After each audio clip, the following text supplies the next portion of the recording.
په دوبۍ کې زموږ هوټلو هغې کې اوس ناست یم یوه ربیع را سره ناست داسې چمن دی اوس دا هلیکاپټر داسې ټیټ ټیټ روان و هغه ربیع ما ته وایي دا ستاسو ملک کې شته ما خواره چې مونږ پیل ته ټیکسي کوو ته وایې ستاسو ملک کې شته ما ورشه مونږ پاکستان کې د موټر سایکلو د سوزکو انجن یې پاوا کړه تاسو په دې دومره زمانه کې کمیس او پرتوګ جوړ نه کړ نو چې څنګه د دوبۍ کې د عربیانه یاشتې کې داسې د بعضې جومات استادان هم پکې یاشت یو استاد له پکې چا یو قیمتي جانګې ورکړې نیکردي جانګې هغه یې ورکړو چې څنګه یې واچوه کندوره یې پرې راخوره کړه نه خو بیا نه ښکارېده نو ښځې ته یې ویې د دې نه څه مطلب چې څوک یې ویني نه نو ما له به څوک څوم بارکي راکړي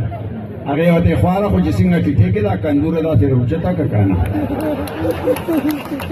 یاره چې ته څنګه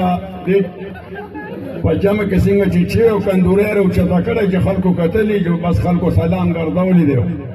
استاد یې راګیر کړی دی والي دی بیا د جوماته شړلی دی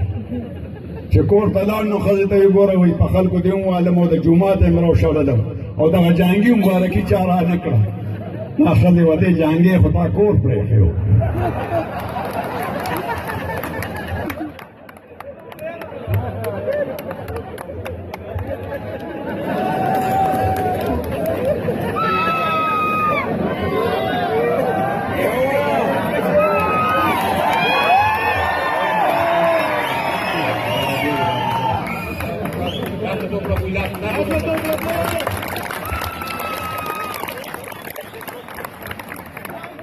دا لطیفه چې کومه ده دا د قمقلتوب نه جوړېږي